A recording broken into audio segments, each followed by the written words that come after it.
Hello, everybody. This is Jay with Behind the Grind, the professional GM Chronicle. I want to thank you guys for joining us for another episode. We have with us Brian from Painful Gaming. Is that right? Or I've already messed up. Yep. Painful gaming, spelled Payneful. There we go. Brian has been kind enough to take some time.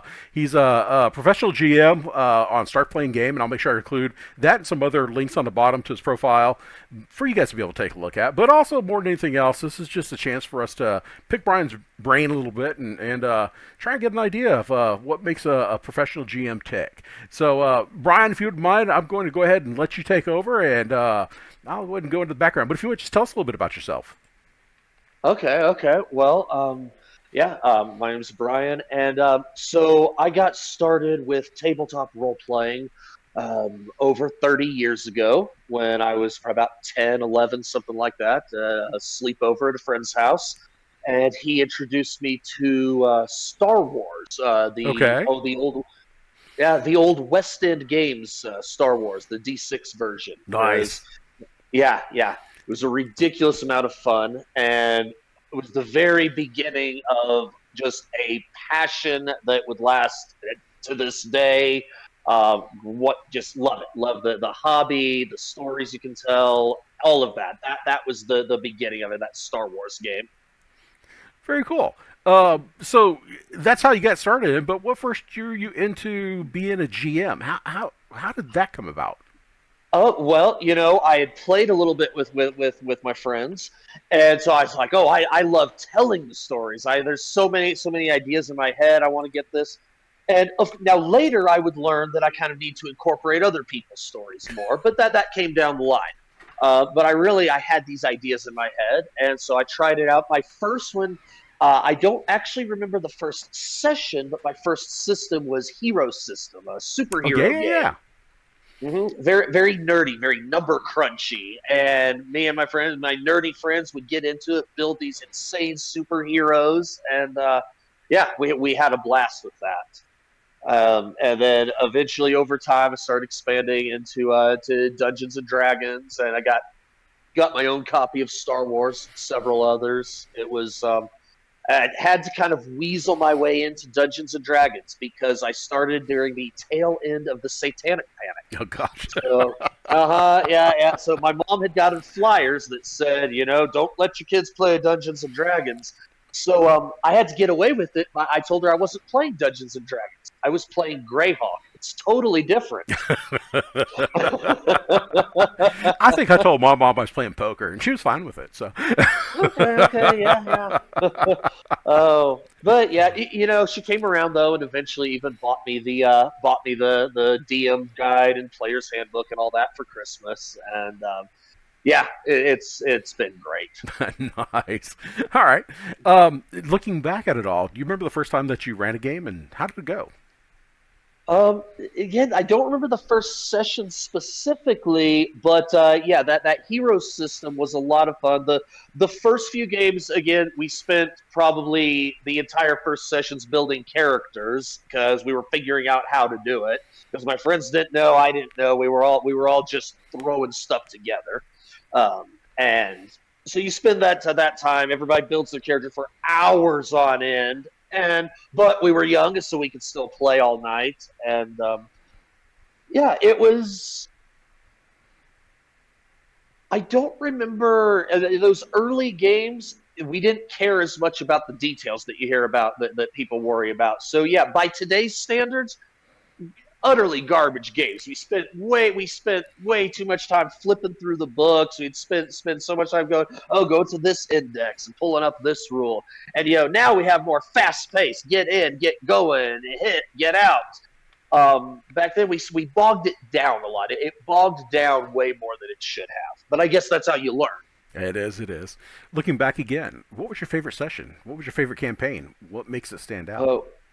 Oh, okay. So I have just finished what is probably my most memorable campaign. We it was my first long running professional game. It's in the Eberron setting, Okay. which is my favorite setting. It's like it's not steampunk, but it's like steam. It's a mana punk where it's still powered by magic, but it's got trains and airships and all this cool stuff. And what makes it memorable is the players, the characters that they built. We had Fez, the Warforged. We had the most adorable romance story between the captain and the Dragonborn chef. And it was amazing. We had Chase, the warlock who could shape change and became the head of a massive mega corporation. We had Faye, the Valinor elf, who fought as the reincarnation of her bold ancestor. And they formed a crew of sky pirates that traveled all over the globe. They faced the challenges of giants and dragons, and they had to infiltrate a police state and find out information without revealing themselves.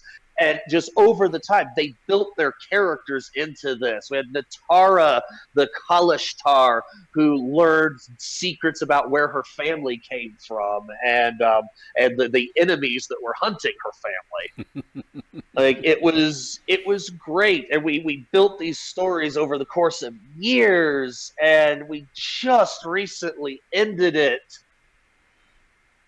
Ah. That's got to be a little heartbreaking then. Oh, it is. It is heartbreaking. Oh, the final session was one of the biggest tear jerkers. Cheap plug here. I got to make a cheap plug. On my YouTube channel, I do have the video handout that I shared with them. It's the Ballad of the Skybreakers, and the sky that was their crew. They were the Skybreakers, and they were such good players. I love my players. The players make my games great. That's awesome. Well, looking, you were obviously an accomplished GM, especially having as many games as you've had at this point, well over 1,000 on Start Playing Games. Looking back at it, I don't know if I'd go that far. Well, what would you looking back? Who are your influences as far as a GM goes? Is there what did they impart on you? Do you have any role models?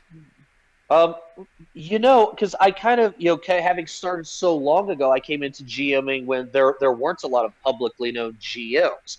My inspiration came more from storytelling that I had seen in other mediums, like cinematic stories, like Star Wars, and even as a young kid, I didn't have the terminology for it, but I was always attracted to what I would later know as serialization, where a show tells an ongoing story over time, and that was kind of my influence. The way those stories are told in those long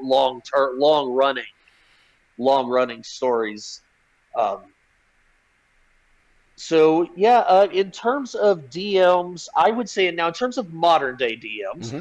I would say my style probably actually I would of the more well known public ones probably Brandon Mulligan would be more of the one that I would be a little bit more like. That works. A lot. Yeah, a lot of people complain about the Matt Mercer effect, and I should say I'm a huge fan of Matt Mercer, even before I even knew he did DMing, even from his role on Attack on Titan. But I'm not that type of DM. I'm not a voice actor, so that's what I tell people. I'm voice acting is not what I do. I make NPCs memorable in other ways. Okay. Hold that thought. We'll be coming back to that here in a little bit. But let's go ahead and shift just a little bit. And let's go to your philosophy on game mastering. Um, Okay, okay. how do you balance narrative storytelling with player agency? In other words, narrative storytelling, some people might crassly refer to as railroading, where it has to go from point A to point B to point Z, Mhm. as opposed to player agency, the free will, to be able to operate in a sandbox type of environment. Well, if you have when you have great players, it makes it very easy to tell a great story.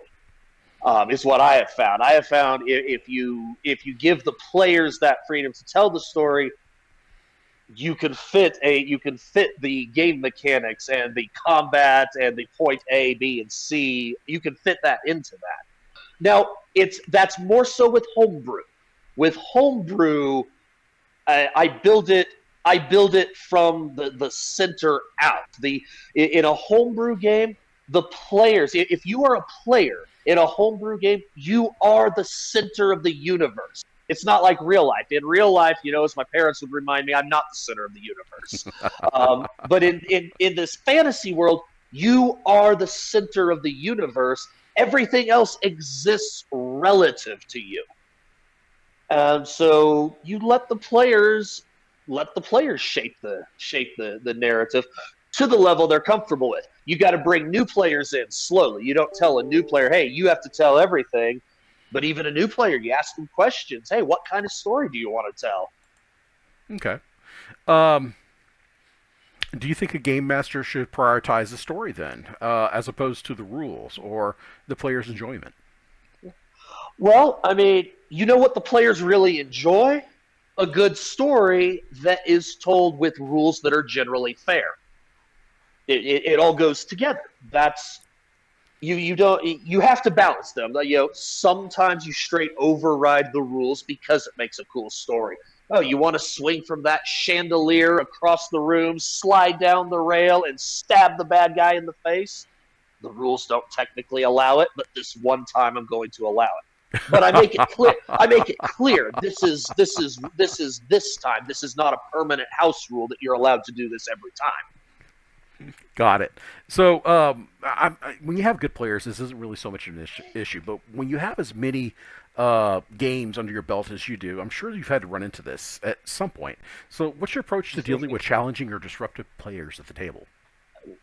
Communication, Okay. the absolute most important thing, and if you ask me 1,000 other questions, I would probably say communication is going to be my answer to 900 of them. Communication is what's important.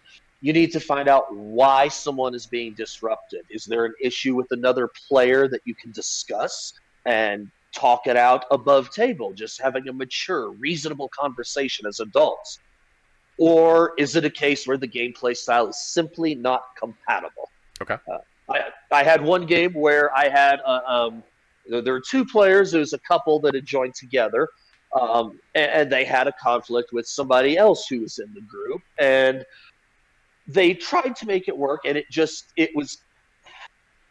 wasn't a big boiling point. Just it was tense. The game wasn't as much fun.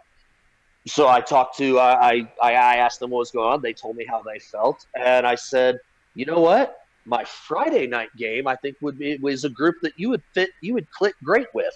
So they switched to Fridays and had some of the most fun sessions we've ever seen. Very cool. Do you run a majority of one shots or do you do campaigns? Campaigns, Okay. campaigns. I occasionally, very very occasionally, do a one shot. My bread and butter is the long term campaign. I like to tell a story with my players. I like to spend years building our characters, learning our hopes, our dreams, our expectations, love stories, hate stories. I That's what I love. That's what I'm passionate about, is those long term stories. Got it. Okay. Um, so when you're talking about your campaigns, how do you create a sense of immersion? What are some of your tricks that you might be able to share with other GMs?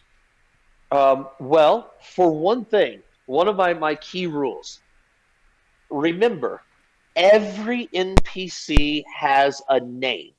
You don't have to reveal that name. I don't even always know what the NPC's name is until it comes up. But every NPC has a name. They don't know this is not a video game. There is no generic blacksmith. In this town, the blacksmith is a dwarf named Earl who is a little bit shady on his prices. In this other town, the blacksmith is a halfling woman by the name of Linda, who is just the kindest, sweetest person ever, and can still swing a hammer harder than any dwarf you've ever seen.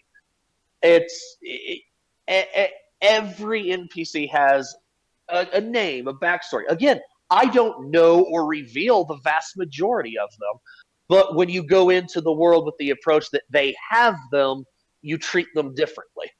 That makes sense. Okay. So this is one of our most controversial questions that we have. Uh-oh. I know, right? Uh-oh. Brace yourself here. What's your stance on fudging dice rolls as a game master? It's funny you should ask that. I am in the middle of editing a YouTube video that I am releasing about my position on that. For 30 years, I was adamant that as the dungeon master, I had the absolute right to fudge whatever rolls I want under any circumstances, to lie about it, and that if the dice didn't tell the story I wanted to tell, it was mine and not the dice. For 30 years, I was adamant. In person games, I used a DM screen. Online games, I made my rolls private so I could do that. I was wrong. I did it wrong for 30 years. Why? Um, Why was it it wrong? actually. Well, okay. When I say wrong, there's no wrong way to play D&D. If that's what your group wants, by all means, do private roles. If everybody likes it, that's fine. There's no wrong way. But it actually came up that there was a game where it just wasn't convenient to hide the roles. It was one of the first times I did a Star Wars 5e game, and I didn't have all the mechanics down for making the roles private with the macros that I had set up. It just wasn't convenient. It was just not convenient to do private roles, and the game was so much more fun. The players got more excited when they won, less upset when they lost. A surprising phenomenon, they got excited when I scored critical hits against them. Okay. Okay, that works. Yeah. We're going to pivot a little bit more. We're going to go to crafting of worlds and narratives. So, what is your approach on world building in your campaign? Do you start from the top and go down, like with a big map, and put your finger down and say, hey, this is where we're going to do this? Or do you start with just like a village and just kind of build outwards? Um, More often than not, I start with the village and build outwards. It can vary. Now, for example, I have one homebrew game where I very much started with the village. In fact, it was a point of the story that the village was isolated from the rest of the empire by a mountain pass that was magically sealed and only opened every 30 or 40 years. So any characters who were younger than 30 had been in there their entire lives. And so, but I had a background idea of what the world would look like, of what the bigger empire would look like, what their enemies would look like.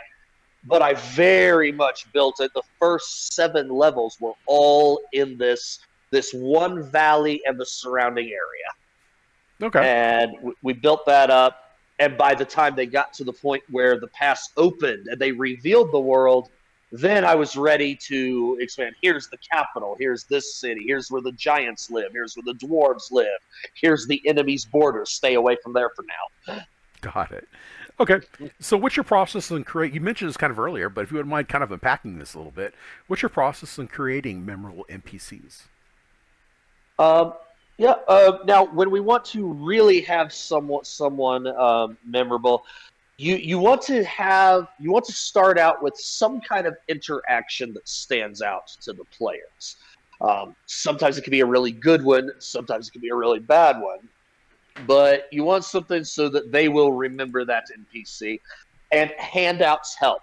Handouts are big. It can be a picture of the NPC. You can do that either if you can get a hand drawn portrait, great. If not, there's AI programs, or it can be something simpler like a handout of this is the medallion that they're wearing. Oh well, I recognize that holy symbol of Palor.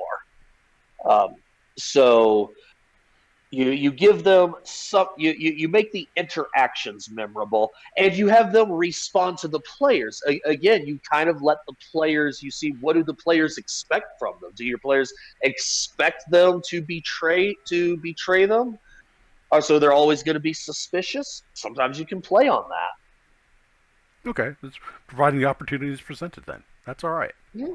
Yeah. How do you incorporate your players' backstories to the larger campaign narrative? And Now, again, that's a thing that changes a lot depending if we're talking homebrew or published. Fair. With published modules, if I'm running Baldur's Gate or Wild Beyond the Witchlight or Curse of Strahd, then it is a backstory. It's, well, this is where you are. You're in Barovia. You're dealing with Strahd. Why are you here? And if players want to elaborate, they can, but there's only so much you can do with a published module.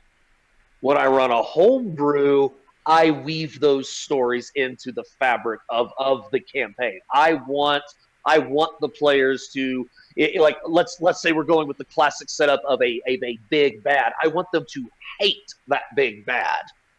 If we go with there's other approaches. Maybe you're going with more of a more of a morally gray area, like, oh, your kingdom is at war with this other kingdom, and we're having complexities, but nobody's good guys and nobody's bad guys. There's good and bad guys on both sides. We can still do that, but either way, you want to have that.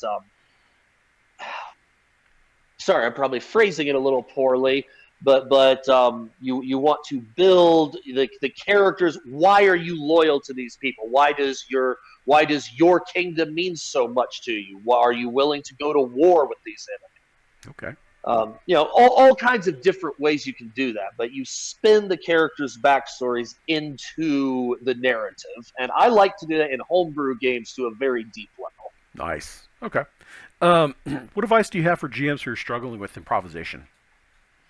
Practice, practice, practice. How? Yeah. Well, you can. You can practice your voice. Practice just speaking improvised lines. Either the old-fashioned way was doing it into a mirror. The modern day was probably recording yourself, with OBS or whatever program you want, and record yourself speaking some dialogue and play it back. And the first time you do it, you're gonna hate it. When you hear your own voice, you're gonna say, "I don't sound like that, do I?" But you do that. You do that. You practice yourself recording. You get more confident with your voice, and if you have players that you either know in real life or that you trust, you can ask them. Be like, "Hey, throw some questions at me, so I can practice answering." The other thing is, though, you know what makes easy? It makes it easier to improvise, and it's kind of ironic, but it's a lot of prep work.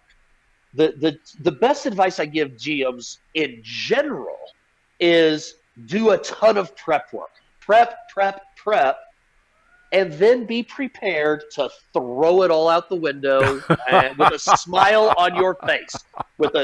Toss out that map that you spent 3 hours. You toss it out with a smile on your face, and the group goes to rescue kittens instead, because that's what they want to do, is rescue kittens that session. That's maddening. But yes, I understand where you're coming from on that. I love it. I love it. We've had so many sessions that you start off on in a Star Wars game. I had this corporate espionage spy plot where they were going to go undercover as workers and steal company secrets. One of the players, just on a whim, decided to look for gambling opportunities, and I mentioned that they bet on races. I pulled in George Lucas and decided we're going to make the race the entire campaign, like he did with Phantom Menace.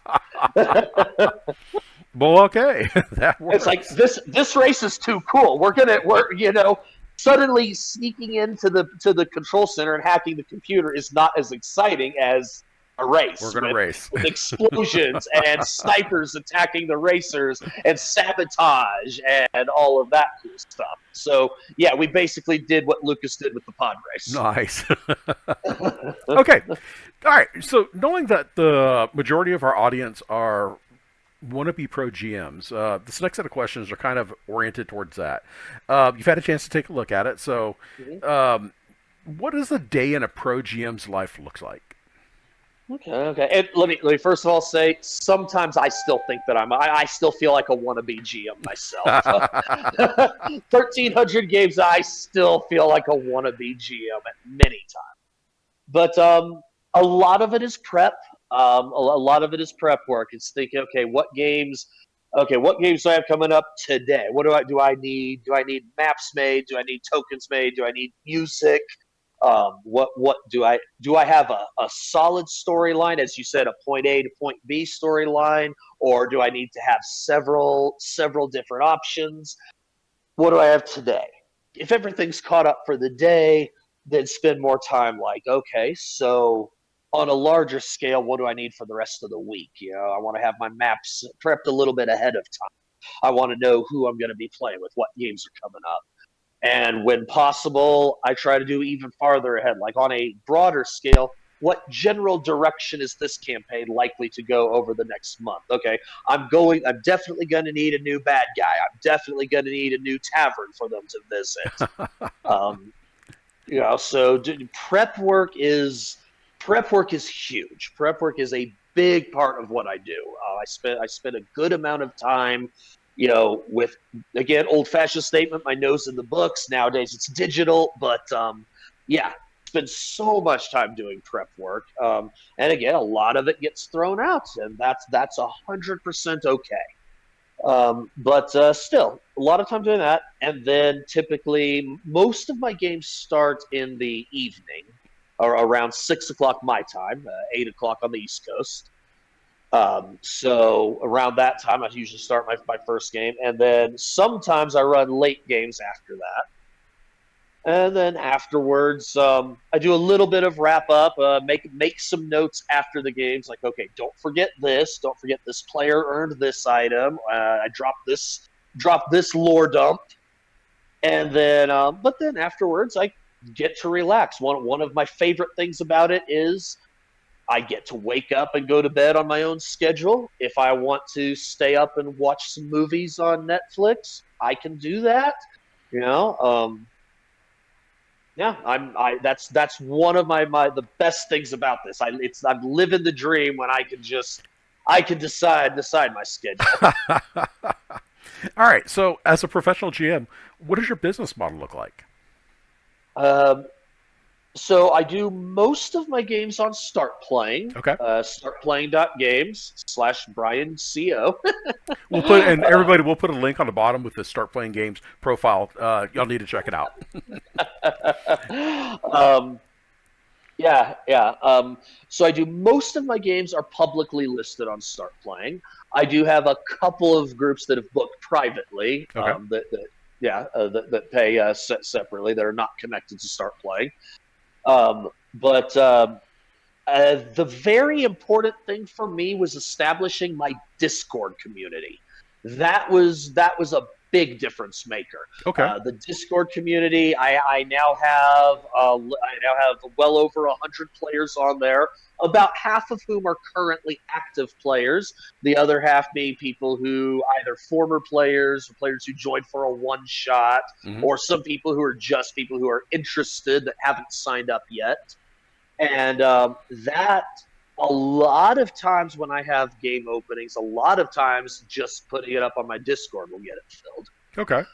Um, but I do also put up my listings on because I use Roll20. I use their message boards.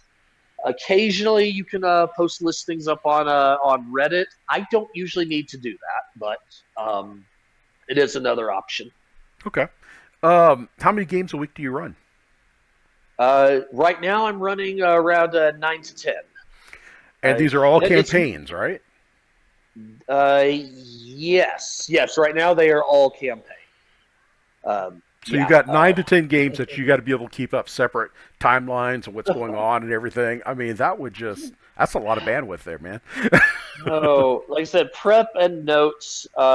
It's Again, it helps that I have a lot of recurring players. So again, because of the Discord, so a lot of players that are in 2 or 3 different games. Okay. So they'll help me. It's like, oh, this is the one where I have this character, and it helps keep me from getting bored because I have so many different stories. Like, oh, on Monday we're doing Icewind Dale. On Tuesday I've got my homebrew, and then Spelljammer, and then I've got Eberron.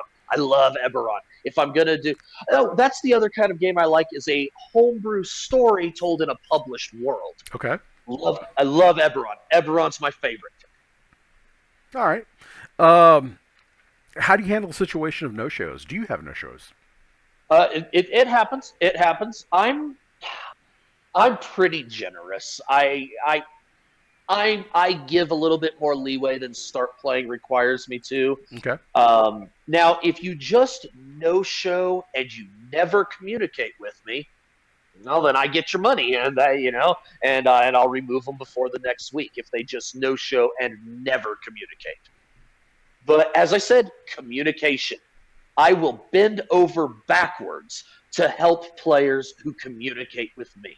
If you tell me, if you no show, but then you hit me up after the game and you say, hey, I got held up at work, I wasn't able to make it, I will definitely not remove you from the game, and I will most likely either refund your money or give you a credit for the next session. There you go. Okay, that's fair. Um, so, looking back at your GMing career, if you would, in totality, do you have as much fun being a professional GM and GMing now as when you were first GMing for your friends? I would say running the games, yes, running the games is just as much fun as it's ever been. The prep work can get to be a little bit more of a job, a good job, but a job nonetheless. You still have to work hard even when you're working in a job that you absolutely love. Right. So it's a good job, but the prep work is still work. Running the games, sometimes I can't believe I'm getting paid to do it because I'm having so much Fair, completely fair. fun. Okay, so for your paying players, what are their expectations? Are they expecting music? Are they expecting nice maps? I mean, are they expecting a very involved story? What is a paying player's expectations that you've seen in your career? I would say that the top one is reliability. When they expect to play on a weekly basis at a regular time, excuse me, and if I'm not going to make that, they expect me to let them know ahead of time. Okay. They want reliability. I'm so sorry. Oh, you're good. Um, I need to be there and more or less on time. But if I'm not going to be on time, I'll let you know. But no, but joking aside, I need to be there. I need to be on time. I need to provide that regular experience. Okay. And that's the number one thing. Now, some players have very specific expectations, and that's where you got to communicate with people because sometimes there could be two players who are both great players, can have great games, but not in the same group at the same time. So you got to talk to people, find out what their expectations are.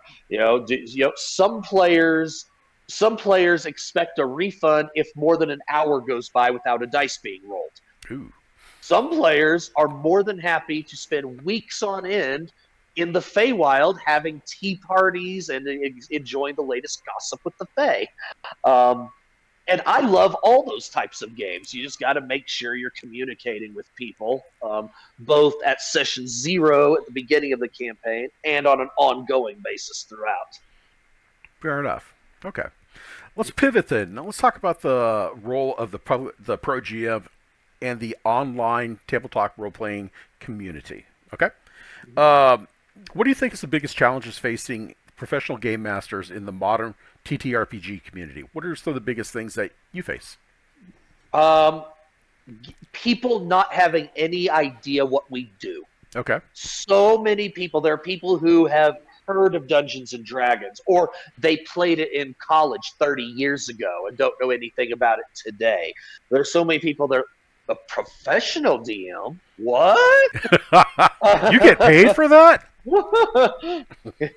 And yeah, like you could just see the like, um, and yeah, so yeah, that's the number one challenge is getting out there, like letting people know, yes, this exists, it's accessible, it's not cheap, but it's not unaccessible. Again, the session is about comparable to going to a movie and getting popcorn.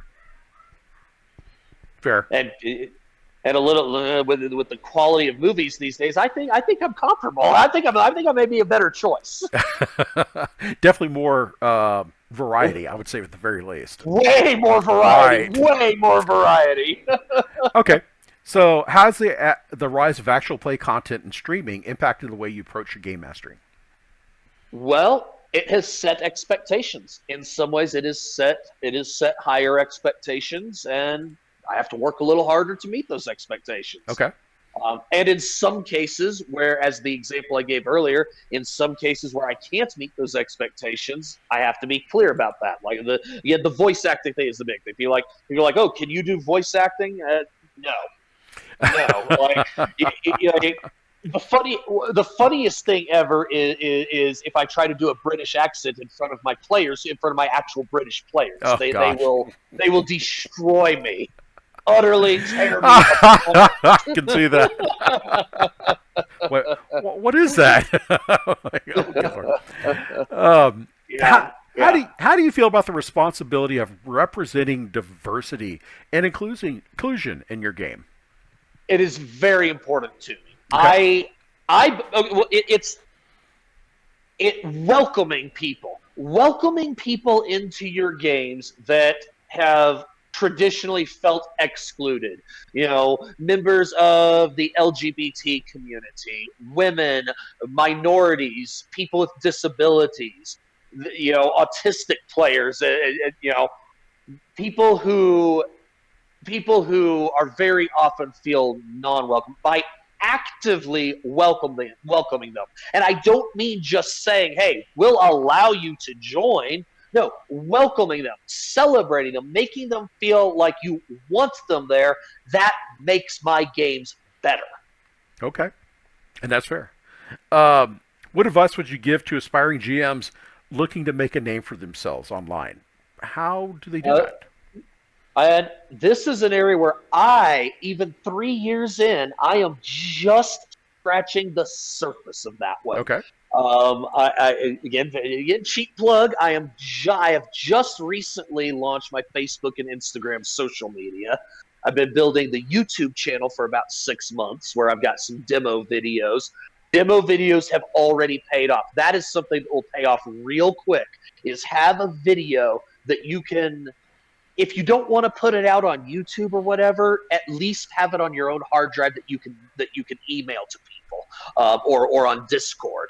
Discord's real popular. If you can send someone a video on Discord this is what I do. This is a video of me conducting a session. This is how we run around with combat. This is a short sample of role play, so that they know at least that you are not scamming them. They know they're not going to sign up and you're just going to show up and be like, hey dudes, I didn't really do anything. Um, Oh. like, I don't have an actual map or anything, but we'll just you're like in a dungeon and there's like a dragon. Um, yeah, so you need to show them at the very least that they know that they are going to be able to play a game of Dungeons and Dragons or Star Wars or a hero system or whatever it is. At the very least, they know that you're going to have your dice and your books. You're going to now. Even after that, some players are not compatible, some are, but you need to be able to get your name out there so people know what you do. And Start Playing is good for that. If you're going through Start Playing, that is the good thing about it, is that is a good vehicle for getting started, getting your name out there initially. So yeah, no, Start Playing is a good way to do that, but also don't just rely on Start Playing. Discord, social media, YouTube, any of that. And like I said, I am just scratching the surface myself. Fair. Very fair. All right. This brings us to our last question, and then I'll turn things over to you. But what's your vision for the future of tabletop role playing games? How do you see yourself contributing to that evolution? I think more access, the more people learn about it, the more people are going to try it out. And I hope, in an ideal world, I hope that I can bring that to some people who wouldn't have access to it. What I say is, if you have a group of real life friends and family that will play, that can get together and play Dungeons and Dragons or whatever game every week without being interrupted by work or school or PTA meetings or soccer club or any of the other myriad of things that adults get interrupted by. That's the best kind of D&D. Play with your real life friends and family. But the cold hard reality is the older you get, the harder and harder it is to do that every week. And on top of that, you need one of those people who's willing to spend even more time with doing the prep work and everything. So I fill that market. I fulfill that niche, and I hope that by filling that niche, that I'm able to bring more people into the hobby, give them more opportunities to learn to play, to try it out, to try out new characters, new builds that they might not otherwise have. Very cool. All right. These are all the questions I've got, Brian. Good. Well, let's take a little bit of time, though, and talk to me about your projects. What do you got going on? What do you want to plug? It sounds like you got a lot of things going on, man. Let's hear it.